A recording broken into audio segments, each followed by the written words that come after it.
కన్యవారికి గనక చూసుకున్నట్లయితే మీకు ప్రస్తుతం మీ యొక్క రాష్ట్రాధిపతి ధనస్థానంలో 7వ తేదీ వరకు ఉంటాడు. తర్వాత 7వ తేదీ తర్వాత నుంచి 3లోకి మారుతాడు. 3లో శుక్రుడు, 4లో ఏమీ లేదు, కానీ 7వ తేదీ నుంచి 4లో కుజుడు వెళ్తూ 6 రాహు, సప్తమ శని, దశమ స్థానం వైపు ప్రయాణం చేస్తున్నటువంటి గురువు. ఈ యొక్క గ్రహస్థితిని అనుసరించి మీకు అసలు ఏ విషయాల్లో చాలా చక్కగా ఉండబోతుంది, ఏ విషయాల పట్ల ఖచ్చితంగా జాగ్రత్త తీసుకోవాలి, మరియు ఎటువంటి పరిహార మార్గాలు చేయాలనేటువంటి చెప్తుంది నేనైనప్పటికీ కూడా చెప్పిస్తుంది సాక్షాత్ లలిత అమ్మవారిగా భావిస్తూ. ఫస్ట్ ఆఫ్ ఆల్ మీ యొక్క లగ్నాధిపతి రాస్యాధిపతి అనుకోండి, ఇక్కడ బుధుడు 2లో ఉన్నందుకు వ్యాపార మూలకంగా, బంధువర్గ మూలకంగా, కొన్ని లీగలీ సంబంధించిన వాటి మూలకంగా కూడా ధనయోగం రానుంది. కాకపోతే 7వ తేదీ నుంచి కొత్త వాళ్ళ యొక్క పరిచయం, అందులో ముఖ్యంగా స్త్రీలకు పురుషులు, పురుషులకు స్త్రీల యొక్క పరిచయాలు ఏర్పడతాయి. అందులో గవర్నమెంట్ ఎంప్లాయ్ చేసేవాళ్ళు, బ్యాంకింగ్ సెక్టార్స్లో ఉండేటువంటి వారు, మార్కెటింగ్ రంగాల్లో ఉండేటువంటి వారు, సినిమా ఫీల్డ్లో ఉండేటువంటి వారు, కొత్త కొత్త వాళ్ళ పరిచయాలు ఏర్పడతాయి. 7వ తేదీ నుంచి ఎప్పుడైతే విద్యాస్థానము, భూస్థానము, మదర్ స్థానం, అదేవిధంగా ఎడ్యుకేషన్ స్థానంలో కుజుడు ఉంటున్నాడు కాబట్టి విద్యార్థులు విద్యా సంబంధించిన విషయంలో తల్లిగారికి కొంచెం ఎక్కువ స్ట్రెస్, బీపీ ఉండేటువంటి వారు తల్లిగారి ఆరోగ్య విషయంలోని, వాహనం మీద వెళ్ళేటప్పుడు 7వ తేదీ నుంచి చాలా జాగ్రత్తగా ఉండాలి. ఎందుకంటే 4వ స్థానంలో అష్టమాధిపతి కుజుడు వచ్చి ఉంటున్నాడు కాబట్టి ఈ విషయాల్లో చాలా జాగ్రత్తగా ఉండాలి. శత్రువుపై జయం ఉంటుంది. కాకపోతే ఏదైనా ప్రాపర్టీ తీసుకునేటప్పుడు కానీ, ప్రాపర్టీ నిర్మాణం చేసేటప్పుడు కానీ సరైనటువంటి నిర్ణయం తీసుకోండి. ప్రాపర్టీ మాత్రమే కాదు, సప్తమంలో ఉండేటువంటి శని మీద కుజుడు దృష్టి కూడా ఉంది కాబట్టి ఖచ్చితంగా ఈ 3 విషయాలు చాలా జాగ్రత్తగా ఉండాలి. ఒకటి, ప్రాపర్టీస్ తీసుకోవడము, లేదా ఒక మిషనరీస్ కొనుక్కోవడము, కన్స్ట్రక్షన్ చేసేటువంటి విషయాల్లో, అండ్ మదర్ హెల్త్ విషయంలో. రెండవది వివాహము, వివాహ నిర్ణయము, పార్ట్నర్షిప్స్గా ఎవరినైనా తీసుకునే విషయాల్లో ఈ పక్షఫలంలో. అలాగే దశమం వైపు గురువు వెళ్తున్నాడు కాబట్టి ఎంత స్ట్రెస్ఫుల్గా ఉన్నా ఉద్యోగం వదిలిపెట్టే ప్రయత్నం మాత్రం చేయకండి. ఎందుకంటే ఈ సమయంలో మారిపోవాలి, వదిలేసేలా, ఇది కాకపోతే ఇంకోటి వస్తుంది అనేటువంటి అనవసరమైన ఇది తీసుకొని తొందరపాటు నిర్ణయాలు తీసుకుంటారు ఉద్యోగ విషయంలో. ఇది జాగ్రత్తగా ఉండండి. 12లో కేతు ఉన్నందుకు మీరు ఏదైనా తప్పనిసరిగా ఇన్వెస్ట్మెంట్ చేయవలసి వస్తే గణపతి ఆలయాలకు వెళ్ళి ఒక్కసారి లేదా మనస్ఫూర్తిగా గణపతిని తలుచుకొని చేయండి. కానీ వీలైనంత మటుకు ఇన్వెస్ట్మెంట్స్కి దూరంగా ఉండడమే మంచిది. ఇక మీరు నిత్యము చేయవలసినటువంటి దేవతారాధన, మీకు నవగ్రహాల్లో శని, కుజ, గురు, కేతు గ్రహాల దగ్గర దీపారాధన చేస్తూ, గోవులకి క్యారెట్స్, బెల్లము తినిపిస్తూ, గ్రాసం కూడా తినిపిస్తూ, వీలైతే అరటికాయలు కూడా తినిపిస్తూ వెంకటేశ్వర స్వామి ఆరాధన చేయండి. అన్ని విధాలా బాగుంటుంది. జాతక చక్రంలో చాలామంది అనవసరమైనటువంటి భయభ్రాంతులు ఏ విషయంలో పెట్టుకుంటున్నారు, వాటిని చాలా సింపుల్ టెక్నిక్స్ ఎలా తగ్గించుకోవచ్చు చెప్తాను.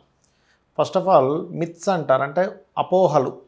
ఏమిటంటే అపోహలు, ఒకటి ఏలినాటి శని నడుస్తుంది, అర్ధాష్టమ శని నడుస్తుంది, అష్టమ శని నడుస్తుంది, దానివల్ల నా జీవితం మొత్తం ఒక రకమైన టర్న్ అయిపోయింది అంటారు. కానీ ఒకటే గుర్తుపెట్టుకోండి, శని ఈజ్ కర్మకారక ప్లానెట్. ఆయన కర్మాన్ని అందిస్తూ ఉన్నాడు. ఈ విషయంలో నేను చాలాసార్లు ఉదాహరణ చెప్పాను. ఏమండి, స్వర్గీయ ఎన్టీ రామారావు గారు ఏలినాటి శనిలోనే సీఎం అయ్యారు, జగన్ గారు అష్టమ శనిలోనే, అండ్ అట్లాగే మనకి చంద్రబాబు నాయుడు గారు కావచ్చు, పిఎం మోడీ గారు కావచ్చు, వీళ్ళందరూ అనేకమైన ప్రెసిడెంట్లు కూడా అయ్యారు. కాబట్టి శని అనగానే వెంటనే మీరు శ్రమనిస్తాడు, స్ట్రెస్ ఇస్తాడు, అంతేగాని మొత్తం జీవితాన్ని ఎందుకు పనికి రాకుండా చేయడం అనే విషయం చెప్తున్నాను. ఎందుకంటే ఈ మాట చెప్తున్నాను, చాలామంది శని నడుస్తున్నప్పుడు వివాహం చేసుకోవడానికి భయపడుతున్నారు. యాక్చువల్లీ ఇచ్చేదే అప్పుడు. ఎందుకంటే మీకు ఒక బాధ్యత, ఒక కర్మలోకి ఎంటర్ అవ్వాలి, ఒక కొత్త కర్మలోకి ఎంటర్ అవ్వాలి, వివాహం అనే కర్మలోకి ఎంటర్ అవ్వాలి. ఉద్యోగాలు కూడా అప్పుడే ఇస్తాడు, ఎందుకంటే ఉద్యోగం అనే కర్మలోకి ఎంటర్ అవ్వాలి. సంతానం కానివ్వండి, ఎందుకంటే సంతానం పొందేటువంటి స్త్రీమూర్తి, అదేవిధంగా పురుషుడు కానీ అక్కడి నుంచి కొత్త బాధ్యతలు వస్తాయి. కాబట్టి దయచేసి ఎల్నాడు శని ఉంది కదా అనే భయం కాకుండా ఓం అనాకలిత సాదృశ్య చుబుక శ్రీ విరాజితాయ నమః చేసుకోండి. అలా కాకుండా ఒక్కొక్కరికి ఒక్కో రకమైనటువంటి ఇబ్బందులు పడుతూ ఉంటారు. ఎలాగా ఉద్యోగం రావట్లేదు. అప్పుడు మీరు ఏం చేస్తారంటే, మీ దశమ స్థానం ఎలా ఉందో చూడండి. మీ 10th లార్డ్ అంటారు. 10th లార్డ్ బాగున్నాడు, మంచి కెరీర్ ఉంటుంది. అలా కాకుండా 2nd లార్డ్ పాడయ్యాడు, 10th లార్డ్ బాగున్నాడు, అప్పుడు ఏమవుతుంది, కెరీర్ బాగుంటుంది కానీ అందులో వచ్చే ఇన్కమ్ సరిగ్గా శాలరీస్ ఇవ్వరు. ఉద్యోగం ఉందండి కానీ శాలరీ రావట్లేదంట. అప్పుడు 2nd లార్డ్కి సంబంధించిన రెమెడీ చేసుకోవాలి. అంటే ఏమిటి, లలితా సహస్రనామాల్లో ఓం సంపత్కరీ సమారూఢ సింధుర వ్రజ సేవితాయే నమః అని చేసుకోండి. లేదండి జాబే రావట్లేదు అని అనుకున్నప్పుడు ఓం మాణిక్య మకుటాకార జానుద్వయ విరాజితాయ నమః. అదేవిధంగా మరి కొంతమందికి సప్తమ స్థానాధిపతి పాడవుతాడు, అంటే వివాహానికి కారకుడు. ఆ రకంగా సప్తమాధిపతి పాడైనా, లేదు శుక్రుడు పాడైనా, కుజుడు పాడైనా వివాహ సంబంధించిన విషయంలో అనేకమైనటువంటి ఒడిదుడుకులు మీకు ఎదుర్కొంటూ ఉంటారు. అలాంటప్పుడు మీరు సింపుల్గా ఏం లేదు, మీ సప్తమాధిపతి ఎవరో తెలుసుకోండి. అది ఏదైనా పాపకర్తెల్లోనో పాపగ్రహాలతోనూ కూడి ఉంటుంది. దానికి సంబంధించిన దానం ఇచ్చుకుంటూ చక్కగా మీరు ఓం శివ కామేశబద్ధ మాంగళ్య సూత్ర శోభిత కందరాయే నమః అని చేసుకోండి. అలా కాదండి వివాహం అయింది కానీ సఖ్యత లేదు, భార్యాభర్తల మధ్యన ఎప్పుడు ఏదో గొడవ నడుస్తుంది అన్నప్పుడు, అండర్స్టాండింగ్ సరిగా లేదంటే దాని అర్థం ఏమిటంటే ఇద్దరి మనస్కారకులు పాడయ్యారు, బుద్ధికారకుడు కమ్యూనికేషన్స్ కారకుడు లేదా అట్రాక్షన్ జోన్స్ అక్కడ కలవలేదని అర్థం అనమాట. అంతేగాని ఏదో పాయింట్లు చూసి వివాహం చేసుకోవడం కదా. అలాంటప్పుడు మీరు చేయవలసింది ఓం శివకామేశ్వరాంకస్త శివా స్వాధీన వల్లభాయే నమః. మరి కొంతమంది వ్యాపారాలు పెడుతూ ఉంటారు, రకరకాల వ్యాపారాలు, ఆ వ్యాపారాలు కలిసి రావట్లేదని బాధపడుతూ ఉంటారు. అలాంటి వారు ఓం ఇంద్రగోప పరిక్షిప్త స్మరతూనాభజంగికాయై నమః అని చేసుకోండి, ఖచ్చితంగా బాగుంటుంది. ఇలాగా లలితా సహస్రనామాలు ఏవైతే ఉన్నాయో అవి వేద మంత్రములతో సమానము. ఎంతటి సిచ్యువేషన్స్లో ఉన్నా నమ్మి గనక మీరు చేశారా రెగ్యులర్గా, రూపాయి ఖర్చు లేకుండా చక్కగా ఇంట్లో కూర్చొని అరగంట 40 నిమిషాలు గంట సేపు కూర్చొని మీ ప్రయత్నాలు మీరు చేసినట్లయితే అప్పుడు ఏమవుతుందంటే మీరు చేసినటువంటి ఆ యొక్క జప ఫలం ఏదైతే ఉందో, అయితే చాలామంది జపం ఎలా చేయాలని అడుగుతూ ఉంటారు. చక్కగా మీరు పంచోపచార పూజ చేసేసుకొని గంధం, పుష్పం, ధూపం, దీపం నైవేద్యం పెట్టేసిన తర్వాత ఆవాహనం చేసి పంచోపచార పూజ చేసేసిన తర్వాత కూర్చొని జపం చేసుకోండి. అప్పుడు ఖచ్చితంగా మీరు ఏదైతే సంకల్పం కోసం, అది ఉద్యోగమా, వ్యాపారమా, లేకపోతే సంతోషంగా లేరు, కొంతమంది చూడండి ఎన్నున్న ఆనందంగా లేవంటాం, అలాంటప్పుడు కూడా ఓం ఇంద్రగోప పరిక్షిప్త స్మరతూనాభజంగికాయ నమః చేసుకోవచ్చు, తప్పేం లేదు. ఈ రకంగా మీరు కనుక చేసినట్లయితే 100% ఇబ్బంది పోతుంది. అయితే ఇంకొంతమందికి ఒక చిన్న అపోహ ఉంది, ఏమిటది అంటే కాలసర్పయోగము. ఏమండి నాకు కాలసర్పయోగం వల్ల ఇలా అయిపోయింది నా జీవితం అంటూ ఉంటారు. శాస్త్రంలో ఎక్కడా కూడా కాలసర్పయోగాన్ని జన్మజాతకానికి అప్లై చేయమని లేదు, గుర్తుపెట్టుకోండి.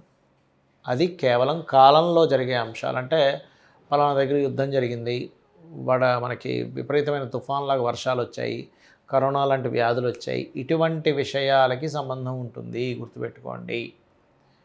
ఇటువంటి విషయాలకు మాత్రమే ఉంటుంది, కానీ అన్నిటికీ కాదు.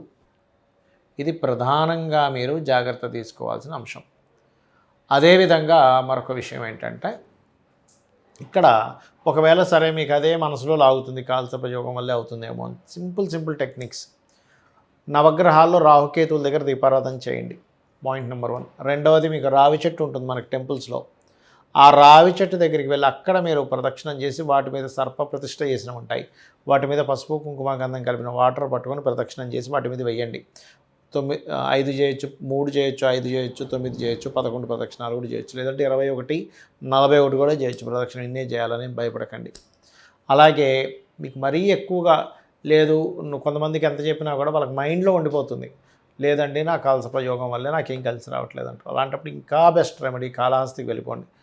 కాళహస్తికి వెళ్ళి రాహుకేతువులతో పాటు అక్కడ ఈశ్వరుడు ఉన్నాడనే విషయం మర్చిపోకండి. ఆ పరమేశ్వరుడి యొక్క అనుగ్రహంతో మన దోషాలు పోతూ ఉంటాయి. రాహుకేతువులతో పాటు గుర్తుపెట్టుకోండి.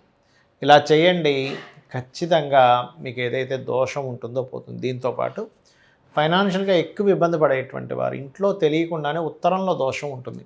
అంటే ఉత్తరంలో బాత్రూమ్స్ ఉండడము, లేదా ఆగ్నేయంలో బాత్రూమ్స్ ఉండడము, పడమర మధ్యలో అంటే గెయిన్స్ అండ్ ప్రాఫిట్స్ జోన్లో బాత్రూమ్స్ ఉండడం జరుగుతుంటుంది.